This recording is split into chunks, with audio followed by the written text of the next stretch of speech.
Starting now, Commonalities, where guests find common ground through uncommon conversations. Politics, religion, finances, all the topics your grandmother told you not to discuss with friends. And now, your host, Matthew Dowling, and today's guests on Commonalities. Hey, thank you for joining us on another episode of Commonalities. I'm your host, Matt Dowling, alongside today's guest, Representative Josh Kale. Josh is from the southern Pennsylvania area. And before we go too far, I want to allow you, Representative Kale, to give a little bit of a self-introduction of who you are and what role you hold within the Pennsylvania House. Thank you very much, Matt. I appreciate being on the show. I appreciate you having me on the show. You are missed in Harrisburg, that is for certain, although the individual that replaced you is a good lady and is doing a wonderful job. Thank you for having me on. My name is Josh Kale. I represent the 15th Legislative District, parts of Washington and Beaver County. My district actually borders West Virginia and Ohio. Lots of natural gas, lots of coal, lots of manufacturing. It's energy-centric, and we have a lot of different things going on in our region because of the activity that's happening in the district. Now, in Harrisburg, I am the chairman of the Republican Policy Committee, and we are going around the state and talking about issues that matter. We are talking about providing hope and opportunity and and ensuring that kids have excellent education regardless of zip code, and opportunity for family-sustaining jobs and prosperity by putting more money back into our constituents' pockets, and excellence in government. Making sure the government's working for us. This week we have a hearing on permitting reform, which sounds very boring. But what we have found is that permitting is a major obstacle to opportunity in the Commonwealth of Pennsylvania. And many developers aren't coming here and are building manufacturing facilities in places like Arkansas and Ohio because of our permitting process in Pennsylvania. At the end of the day, we could talk about permitting and all these boring subjects, but it's really about family-sustaining jobs, generational family-sustaining jobs. And how do we get those here in Pennsylvania? That's our focus. That's my focus. That's the committee's focus, and that is also the caucus's focus.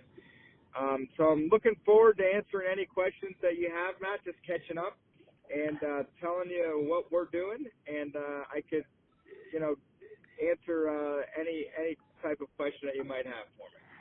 Sure. So, you mentioned gas and oil, so I want to start there because Fayette County, where we broadcast out of, although we have listeners wide and far on the World Wide Web, in Fayette County, we are very rich in the Marcellus shale layers as well as the Utica shale layer.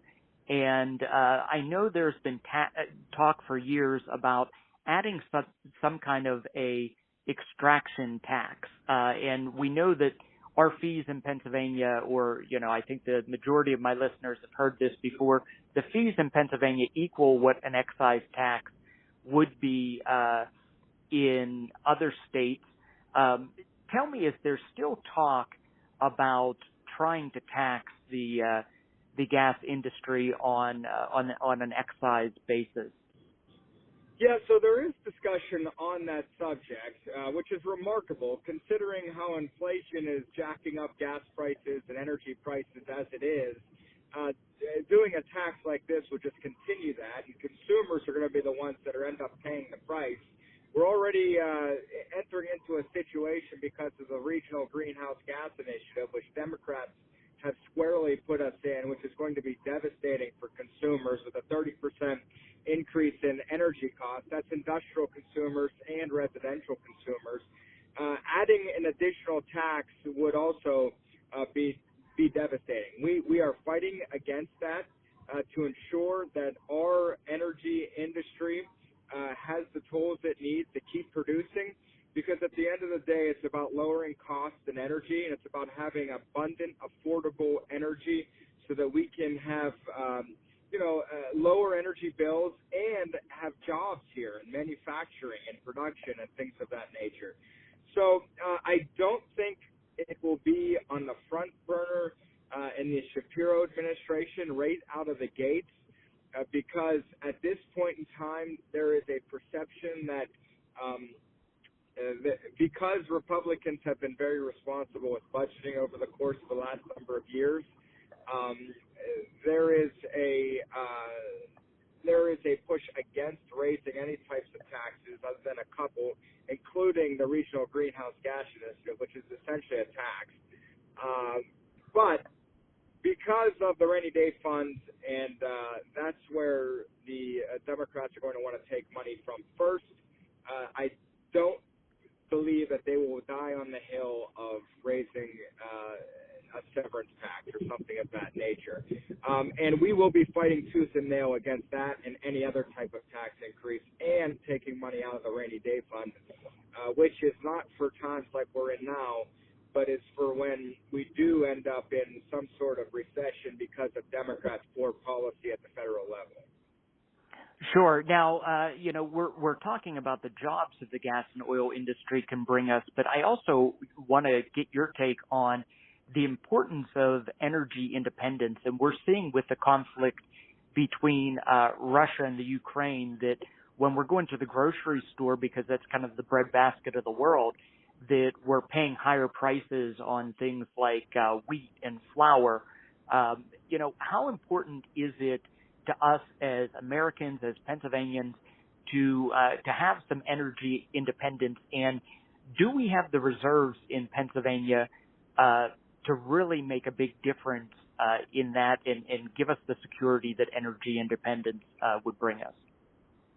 We 100% have the reserves in Pennsylvania to do it for the next 50 to 70 years, and probably more than that. We just don't know how to measure the rest of the reserves.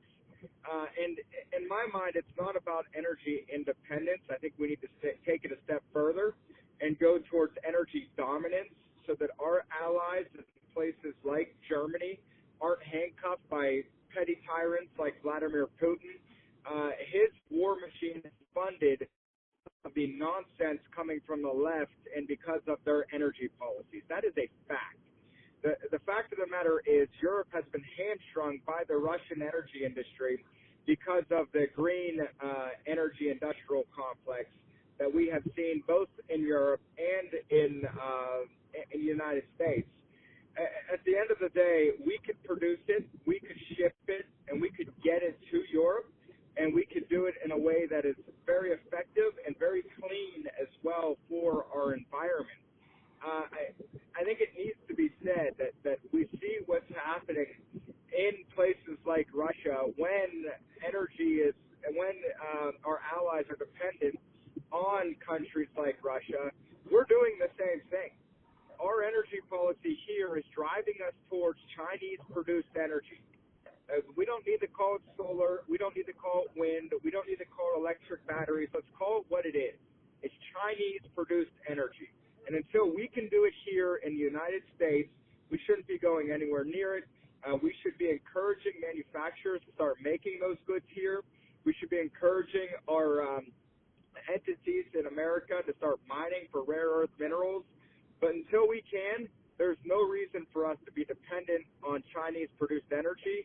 And I think we ought to be using American-produced energy, not just for us, but also for our allies, so that we can be the ones that they are dependent on, because we will export freedom and not tyranny like what you're seeing in Russia. Sure. So, we've been talking about the energy independence or energy dominance, as you said. And if I'm correct, the Pennsylvania Shell ethanol cracker plant is in your district. Let's talk a little bit about the sheer number of jobs that have been created by that plant and what they'll be doing at that plant long term. Yeah, so in the construction of the plant, there was a total of 14,000 trade jobs with an average income yearly of over $100,000. Beaver County in the last 10 years went from having 4 hotels to 31 hotels because of the plant. The economic impact surrounding the plant has been absolutely dramatic. 80% of the workers at the plant live within 100 miles of the plant, so it was local work for the most part.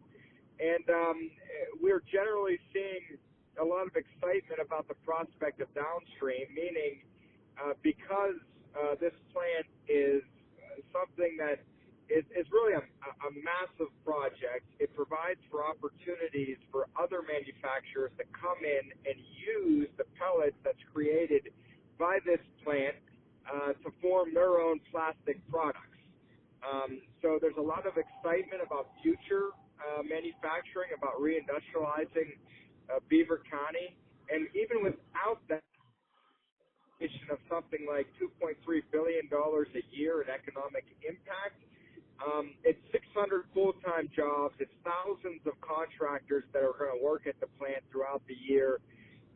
It's just a boon for the region, and we're excited to see what else the energy industry can bring to our region as it relates to manufacturing and production. So it's been a very productive project, a $10 billion project that was ultimately invested by Shell. And this plant, in case, it's kind of a complicated structure to have, and what it does essentially is takes which is going to be spent in the region, which is going to keep people working in the natural gas industry here locally, and converts it, for lack of a better, just to try and make it in terms that I can understand it in, basically, but converts it to little plastic pellets. Now, those pellets end up getting shipped to different plastic manufacturers, get melted and formed into anything that's made of plastic, whether it's a plastic bag, whether it's your cell phone cover, whatever it is, that plastic is coming from this plant or a plant like it across the globe. There's a lot of these types of plants in Asia. This one is the first one that was built in Northeast America. There's some in the Louisiana region as well. There was one of these plants that was completed in 2012 in Louisiana, and since then there's been $154 billion of future investment around that plant. So we're hoping that not just Beaver County, but the whole region, Fayette County, Westmoreland County, Greene County, Washington County, Allegheny County, Butler, that we can all see the benefits from this type of project that we have here in Beaver County. And what's good for one of the collar counties or one of the southwest Pennsylvania counties, it's good for all of us. Absolutely. It kind of makes me want to go out and buy an extrusion machine where I could start manufacturing some plastic goods. I actually recently toured a facility that our Society of Brethren here in the Laurel Highlands Mountains has, and their community operates, and they make plastic goods that are for rehab centers, plastic potty chairs, etc., that are used for those in the aging community. And so those petrochemical pellets that you're talking about would be used in their machines. And so right here in Fayette County, I know of at least one manufacturer that's already using those materials and could probably cut costs by bringing them from the plant here in Butler right down to Fayette County. Yeah, and that's, so one of the reasons why Shell invested here was because of the activity already and the close proximity to many of the manufacturers that are in place. We're close to the Northeast. We're close to the Midwest. We can get down to Mississippi if we need to. A lot of opportunity that's going to come from this petrochemical industry. Representative Carroll, we have to get to our first break. When we come back, I want to talk about education in Pennsylvania, both our public schools, our cyber charter schools, and the charters that are out there, as well as private education. We'll be back after this break on Commonalities. You're listening to Commonalities, where guests find common ground through uncommon conversations. We'll be back after this brief break to recognize our sponsors. I'm Melinda Delarose. As an assistant district attorney, I've protected Fayette County families and fought to uphold our constitutional rights. As a prosecutor and trusted local attorney, I've provided victims of crime with a strong voice and put criminals behind bars. My pledge to you as judge is to follow the law, always maintain the highest ethical standards, and to run a courtroom that's respectful of your time and tax dollars. I'm Melinda Delarose, asking for your vote for judge. Paid for by friends of Melinda Delarose.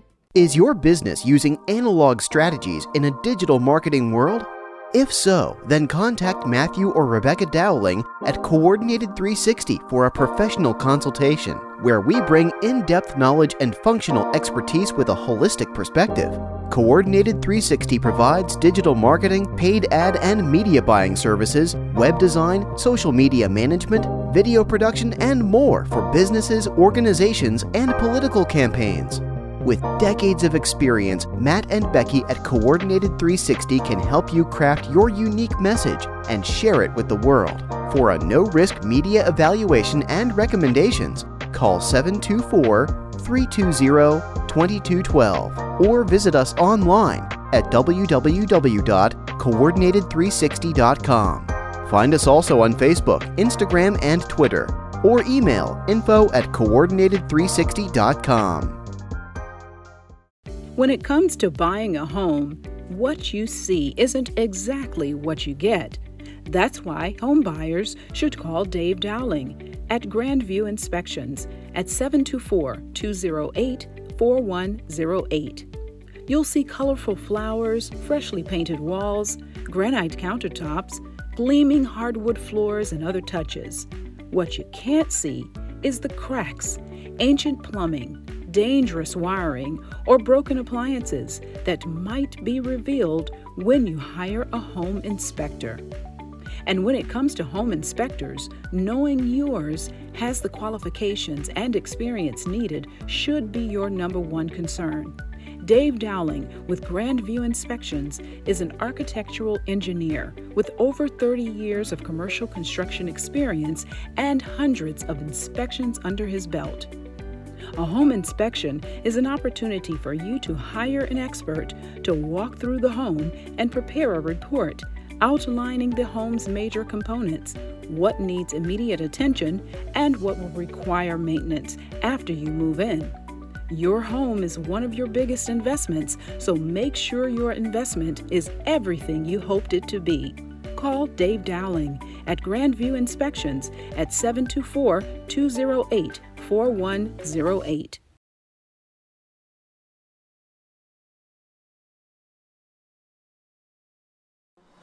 Are you enjoying the program you're listening to? Support Commonalities and help keep us on the air by making a donation of $5, $10, or $25, or any amount you feel comfortable sharing online at donate.commonalities.online. Again, that is donate.commonalities.online on the World Wide Web. Buy our host a cup of coffee or help pay for airtime at donate.commonalities.online. Thanks for staying with us.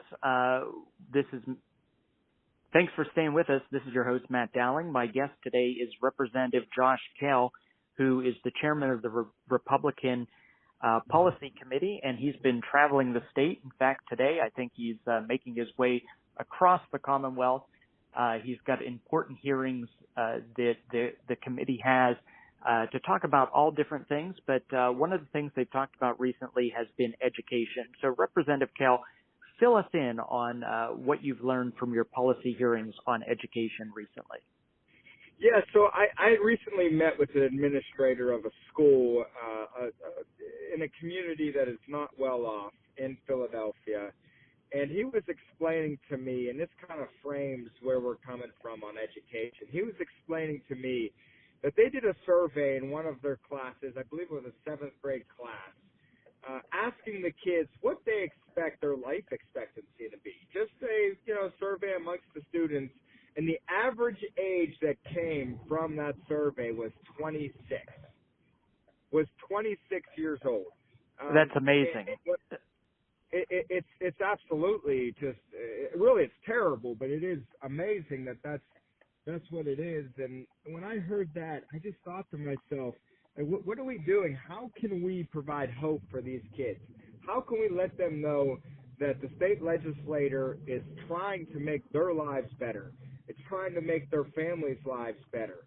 And one of the things that we have to be razor focused on is providing hope for kids regardless of their zip code, providing hope for families regardless of where they live. And the way that we can do that is by empowering parents to have a choice in the education process. We had just had a hearing last week on this subject, and it was astounding how certain areas and certain schools and certain private schools, charter schools, whatever the situation is, how every child is different and every family is different, and how the best way, even for our public schools to operate, is to have competition. There's nothing wrong with competition. There are public schools that are absolutely phenomenal, that are excellent, and that's great, and we want every public school to be that way. And I believe the way we get there is by giving parents options and ensuring that there's some level of accountability through competition, and ensuring that parents are in charge of the direction of where their kids are going, what they're learning, and not systems. So I'm excited about having more hearings on this subject. I think it's something that is generally appreciated by the electorate. And I think we need to keep talking about it and develop robust legislation that can really ensure that every student, every family has hope regardless of their zip code. Well, you made a great distinction there that I want to follow up on. And I also want you to talk about your family size here in a moment. But, you mentioned that parents know what's best for their children, and I completely agree with that. I think most of our listeners would agree with that as well. But you also said that every family is different and every child is different. During the pandemic, we made the decision to cyber charter my two sons. And I have one son that has some special needs, and he is really excelling with the help that he's getting through a cyber charter opportunity. My other son, however, is not quite as challenged in the cyber charter environment because he's not in a classroom where he's competing with other kids. And so I think the distinction that needs made is really education. It's not one size fits all. It fits every student differently.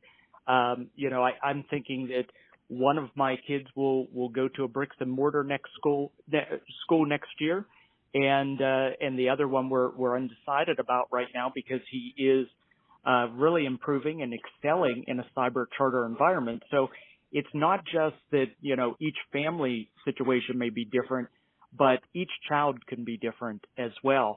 And since we're on the topic of children, my listeners in Fayette County may not have the awareness of the size of your family. So, why don't you tell us how many kids you and your beautiful wife have? So, my wife and I have 8 children. We just had our 8th child. Our oldest is 12. Our youngest is 2 months. And you're absolutely right. We got 6 in between those two.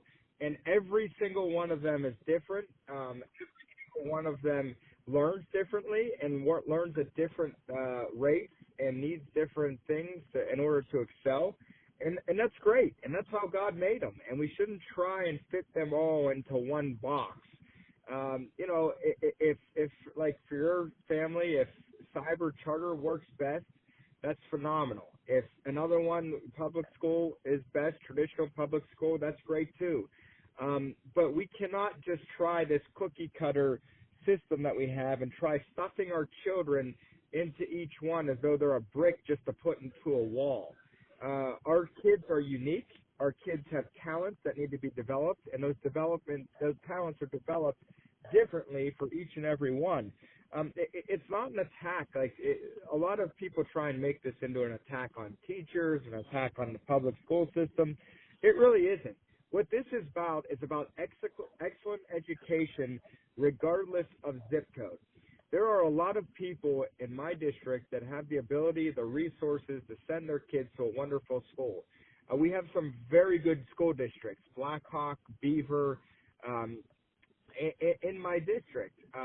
And those places, I'm very happy to see how well they're doing, and other places too. And so it's not about that. It's simply about ensuring that no child is left behind in this process, ensuring and recognizing that each child is unique and their needs are going to be unique, and we ought to respect that, and we ought to have a system that understands that. One of the saddest things I hear every year is Democrats railing against our education system. They rail against it and they complain about it, and the only answer they can ever come up with is to pad the status quo. They keep saying we need more of the status quo, we need more of the status quo. Just keep throwing more money at the system that they call broken. They call it broken. Matt Bradford, the former appropriations chair who is now the leader of the Democrat Party in the House, last cycle in his appropriations speech said, our education system is broken. His answer to fixing it was just throw more money at it. I'm sorry, that's not how we do this. We are legislators. We ought to use our brains to come up with creative solutions to remove obstacles to opportunity, and we ought to close the opportunity gap that we see in this Commonwealth. And it shouldn't matter what zip code you're in. If your child wants, and a family wants to have that child get an excellent education, they ought to be able to do it. And that's what our policies are going to lead to in the Commonwealth, and that's what the Republican caucus is leading on right now in the Commonwealth. Well, and I think now is an opportune time to evaluate education and how we have to fund education. I don't know if all of our listeners are aware, but the Pennsylvania Supreme Court had a ruling that came down based on educational funding, and in this year's budget process, if I'm correct, you guys are going to have to make a change in how we fund our public schools across the Commonwealth. I don't know if you have anything to add to that, but I know that is an issue that's going to come to a head in this year's budget. Yeah, so I mean, this is an opportunity.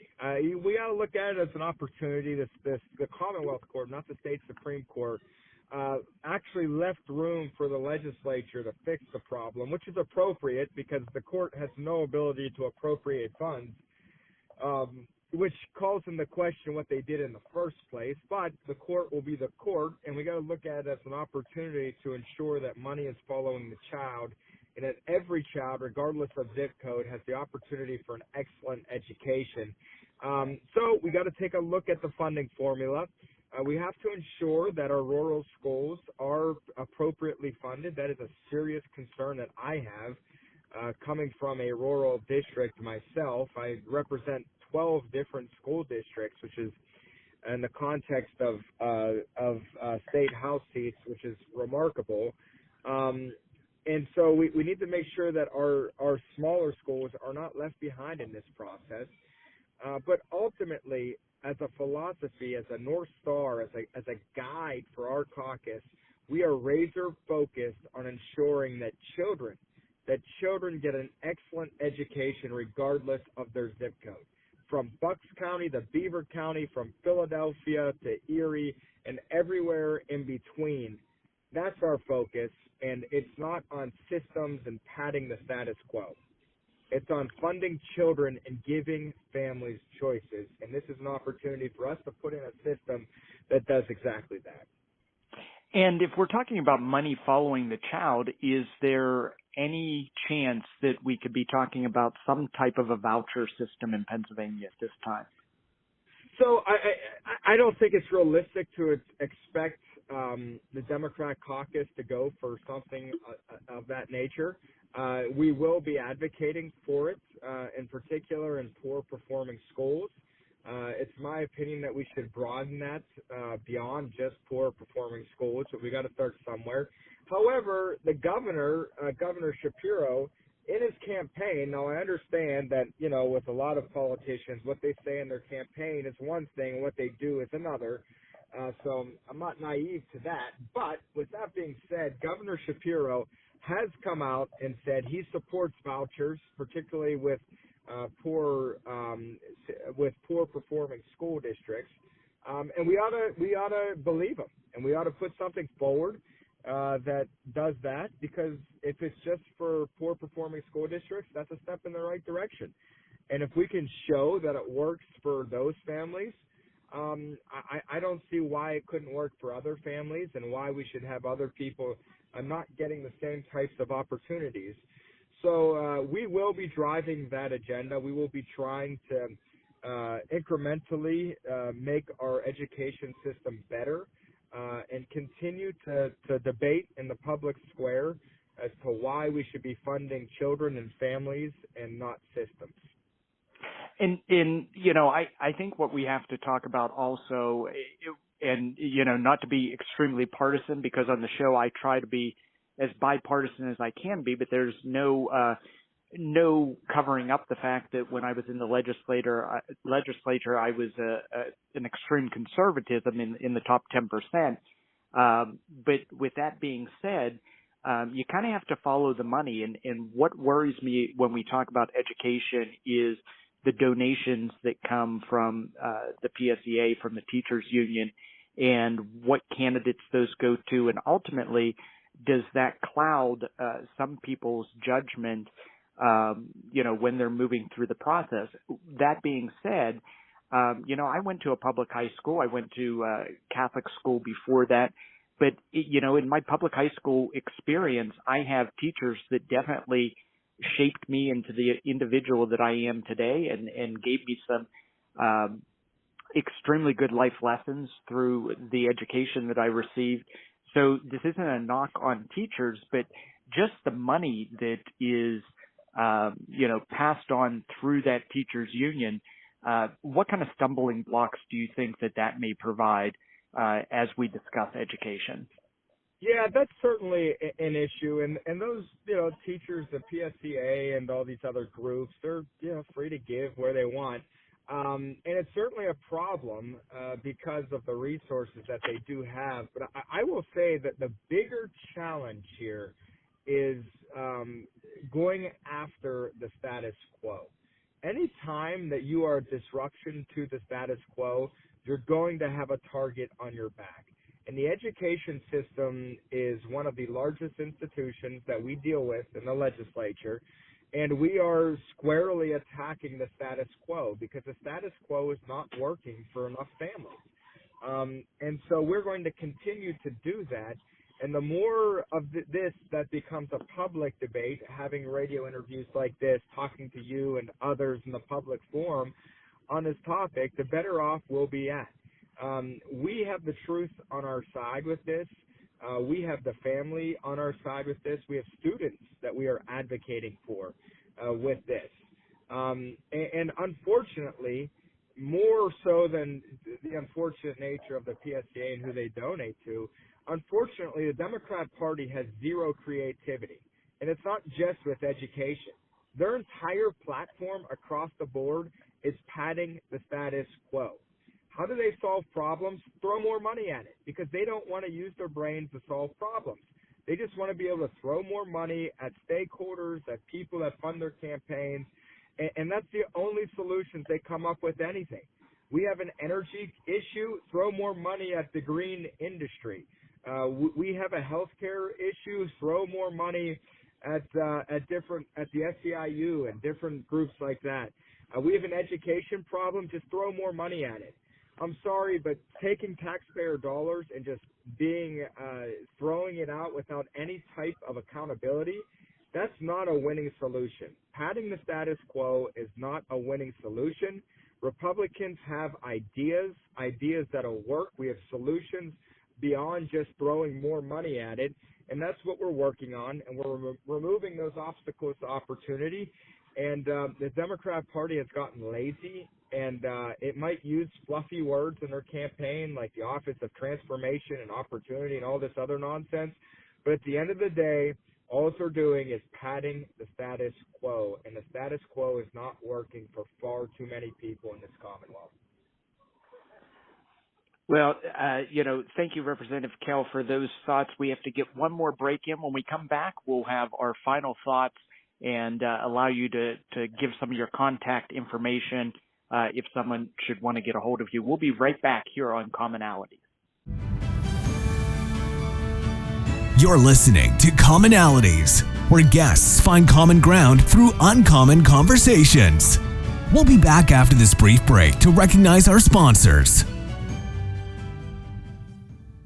I'm Melinda Delarose. As an assistant district attorney, I've protected Fayette County families and fought to uphold our constitutional rights. As a prosecutor and trusted local attorney, I've provided victims of crime with a strong voice and put criminals behind bars. My pledge to you as judge is to follow the law, always maintain the highest ethical standards, and to run a courtroom that's respectful of your time and tax dollars. I'm Melinda Delarose, asking for your vote for judge. Paid for by friends of Melinda Delarose. Is your business using analog strategies in a digital marketing world? If so, then contact Matthew or Rebecca Dowling at Coordinated 360 for a professional consultation, where we bring in-depth knowledge and functional expertise with a holistic perspective. Coordinated 360 provides digital marketing, paid ad and media buying services, web design, social media management, video production, and more for businesses, organizations, and political campaigns.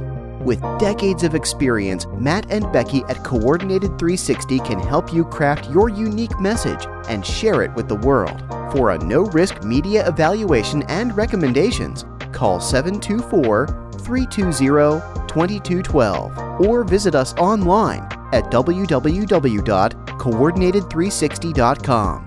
Find us also on Facebook, Instagram, and Twitter, or email info@coordinated360.com. When it comes to buying a home, what you see isn't exactly what you get. That's why home buyers should call Dave Dowling at Grandview Inspections at 724-208-4108. You'll see colorful flowers, freshly painted walls, granite countertops, gleaming hardwood floors, and other touches. What you can't see is the cracks, ancient plumbing, dangerous wiring, or broken appliances that might be revealed when you hire a home inspector. And when it comes to home inspectors, knowing yours has the qualifications and experience needed should be your number one concern. Dave Dowling with Grandview Inspections is an architectural engineer with over 30 years of commercial construction experience and hundreds of inspections under his belt. A home inspection is an opportunity for you to hire an expert to walk through the home and prepare a report outlining the home's major components, what needs immediate attention, and what will require maintenance after you move in. Your home is one of your biggest investments, so make sure your investment is everything you hoped it to be. Call Dave Dowling at Grandview Inspections at 724-208-4108.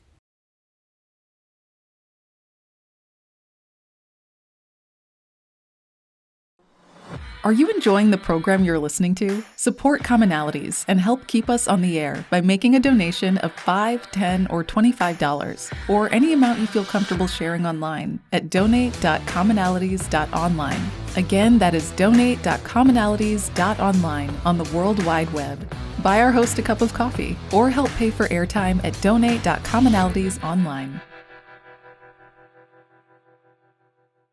Thanks for staying with us on Commonalities. I'm your host, Matt Dowling, alongside our guest today, Representative Josh Kell. Representative Kell, we just have a couple minutes left in the program. If you'd like to give any final thoughts, I know we talked a lot about energy. We talked about education. I don't know if you have any other bullet points on your legislative agenda that you want to share with us today.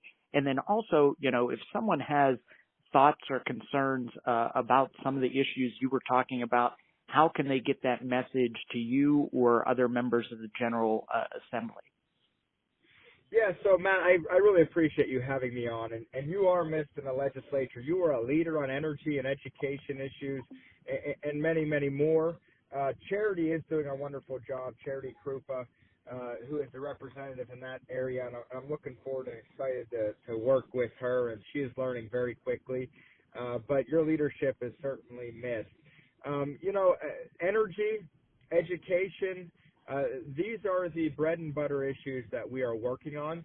These are the issues that we believe are necessary to find solutions for, so that we can get the most out of our education system, so that we can get the most out of our resources. And there's other issues that we're dealing with, like regulatory reform, tax cuts, and things of that nature. And I'd be happy to come back and talk to you about those issues. But if anybody wants to contact our office, you can contact our office at 724-728-7655. That's 724-728-7655. You can also email us at jkail, K-A-I-L, at pahasgop.com. And again, Matt, I really appreciate you having me. And I'll be happy to come on the show anytime you want to talk about issues, because that's what this is about. It's about finding solutions so that we can remove obstacles, so that Pennsylvania, every Pennsylvanian can have hope, can have opportunity, prosperity, and we can have a government that's excellent and efficient that works for us. Well, I thank you so much for making time in your busy schedule. I know you crisscross the Commonwealth as policy chair, making out to individuals' districts. I would also encourage our listeners, if there's an issue that you really think that state government needs to delve into deeper and to find answers to, contact your local state representative. Ask them to get the policy committee to consider having a hearing right there in your local district. I'm sure Representative Kale would be happy to come out to the district and to discuss those problems. Really, that's where the legislative agenda starts, is with that policy committee, where they listen and get the feedback of our constituents here in Pennsylvania, because those members of the State House are really servant leaders, and they need your help in legislating and in making Pennsylvania great again. So I thank you for being on the show, Representative Kale, and look forward to talking to you again in the future. This has been Matt Dowling with Commonalities. This has been Commonalities, a show where guests find common ground through uncommon conversations. Copyright 2022 Coordinated 360. All public rebroadcasts should be done with prior written approval from Matthew Dowling. All requests should be sent to info@coordinated360.com. Thank you for listening to Commonalities. I'm Melinda Delarose. As an assistant district attorney, I've protected Fayette County families and fought to uphold our constitutional rights. As a prosecutor and trusted local attorney, I've provided victims of crime with a strong voice and put criminals behind bars. My pledge to you as judge is to follow the law, always maintain the highest ethical standards, and to run a courtroom that's respectful of your time and tax dollars. I'm Melinda Delarose, asking for your vote for judge. Paid for by friends of Melinda Delarose. Is your business using analog strategies in a digital marketing world? If so, then contact Matthew or Rebecca Dowling at Coordinated 360 for a professional consultation, where we bring in-depth knowledge and functional expertise with a holistic perspective. Coordinated 360 provides digital marketing, paid ad and media buying services, web design, social media management, video production, and more for businesses, organizations, and political campaigns. With decades of experience, Matt and Becky at Coordinated 360 can help you craft your unique message and share it with the world. For a no-risk media evaluation and recommendations, call 724-320-2212 or visit us online at www.coordinated360.com. Find us also on Facebook, Instagram, and Twitter, or email info@coordinated360.com. When it comes to buying a home, what you see isn't exactly what you get. That's why home buyers should call Dave Dowling at Grandview Inspections at 724-208-4108. You'll see colorful flowers, freshly painted walls, granite countertops, gleaming hardwood floors, and other touches. What you can't see is the cracks, ancient plumbing, dangerous wiring, or broken appliances that might be revealed when you hire a home inspector. And when it comes to home inspectors, knowing yours has the qualifications and experience needed should be your number one concern. Dave Dowling with Grandview Inspections is an architectural engineer with over 30 years of commercial construction experience and hundreds of inspections under his belt. A home inspection is an opportunity for you to hire an expert to walk through the home and prepare a report outlining the home's major components, what needs immediate attention, and what will require maintenance after you move in. Your home is one of your biggest investments, so make sure your investment is everything you hoped it to be. Call Dave Dowling at Grandview Inspections at 724-208-4108.